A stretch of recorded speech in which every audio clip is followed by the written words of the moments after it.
Praise the Lord.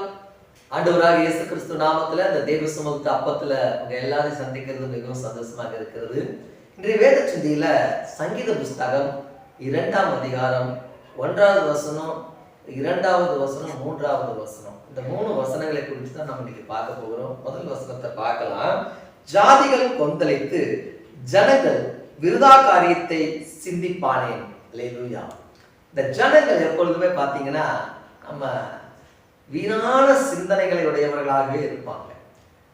எதை குறித்து சிந்திக்கிறாங்க அப்படின்னா, நாம டாடா பிர்லா ரேஞ்சில் பெரிய லெவலுக்கு வந்துடணும், நிறைய சம்பாதிக்கணும், நிறைய பேர் நமக்கு அடிமைகளாக இருக்கணும், நமக்கு நிறைய வேலைக்காரர்கள் இருக்கணும் அப்படின்னு ஆசைப்படுகிற பேராசைப்படுவாங்க. நமக்கு ஒரு பலனை தேவன் கொடுத்திருக்கிறார், ஒரு வாழ்க்கையை கர்த்தர் கொடுத்திருக்கிறார், எப்படி வாழ வேண்டும் என்பதையும் சொல்லி கொடுத்திருக்கிறார்.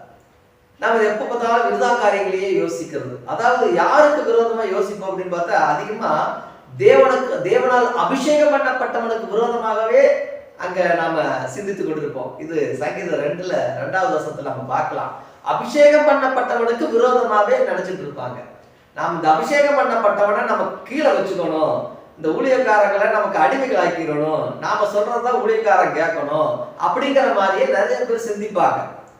நான் உங்களுக்கு சொல்லுகிறேன், அபிஷேகம் பண்ணப்பட்டவன் விசேஷமானவன். கர்த்தருக்கும் அவனுக்கும் நெருக்கம் அதிகமாக இருக்கும். அபிஷேகம் பண்ணப்பட்டவனால தான் இந்த உலகமும் உலகத்தில் உள்ள ஜனங்களும் ஆசீர்வதிக்கப்படுகிறாங்க. இப்போ ஊழியக்காரன் ரொம்ப முக்கியமானவன், அவனை விசேஷமாய் நீங்கள் கனம் பண்ணணும் தான் ஆண்டவர் சொல்லியிருக்கிறார். ஊழியக்காரனை கனம் பண்ணினா அது இயேசு கிறிஸ்துவே நீங்க கனம் பண்ணுகிறேன் என்றுதான் ஆண்டவர் சொல்லுகிறார். அதனால உங்க சிந்தனை விருதாவான காரியத்தை செய்யாம, அதாவது அபிஷேகம் பண்ணப்பட்டவனுக்கு விரோதமாக நீங்க சிந்திக்காம வாழ கற்றுக்கொள்ளுங்க. ஏன் அப்படின்னா, அனுப்பப்பட்டவனாலதான் உங்களுக்கு விடுதல், அனுப்பப்பட்டவனாலதான் உங்களுக்கு சுகம், அனுப்பப்பட்டவனாலதான் உங்களுக்கு ஒரு மீட்பு உருவாக்கி கர்த்தர் தந்திருக்கிறாங்க. அல்லேலூயா. அந்த இயேசு கிறிஸ்துவ பிதாவான தெய்வம் இயேசு கிறிஸ்துவ பூமிக்கு அனுப்பப்படாம இருந்திருந்தா உங்களுக்கு எனக்கும் பாவ மன்னிப்பே கிடையாது.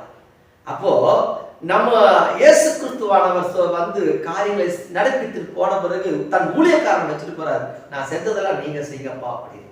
இப்போ ஊழியக்காரனை நீங்க கனப்படுத்தி அவங்களுக்கு உண்டான வாக்குகளுக்கு கீழ்ப்படிந்து வாழ்வீர்களானால் நிச்சயமாக நீங்கள் ஆசீர்வதிக்கப்படுவீங்க. உங்கள் தொழில் ஆசீர்வதிக்கப்படும், உங்கள் பிள்ளைகளின் பிள்ளைகளும் ஆசீர்வதிக்கப்படுவாங்க.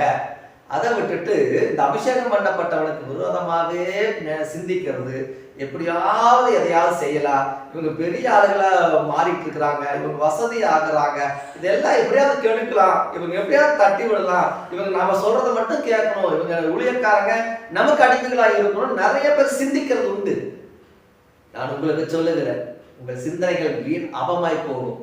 ஏன்னா அபிஷேகம் பண்ணப்பட்ட ஊழியக்காரனை நடத்துகிறவர் பெரியவராக இருக்கிறார். உங்களுக்கு மீட்பு இருக்கிறவர், அது கர்த்தருக்குள்ள இருக்கு. கர்த்தரால் அபிஷேகம் பண்ணப்பட்டவனோடு கூட இருந்து உங்களுக்கு மீட்பு உண்டு. அதனால நீங்கள் வளர்ச்சி அடைங்க. உங்க சிந்தை அவமான சிந்தையா இல்லாம தேவனுக்கு ஏற்றதும் தேவ ராஜ்யத்தை வளர வைக்கிறதுமான சிந்தையா இருந்து கர்த்தருக்குள்ள வளருங்க. சபையில அடங்கி இருங்க. நிச்சயமா ஏற்ற நேரத்துல கர்த்தர் உங்களை உயர்த்தி ஆசீர்வதிப்பதில் அதிக நிச்சயமாய் இருக்கு. இந்த வேலை சிந்தனைகள் பிரியமா இருக்கு.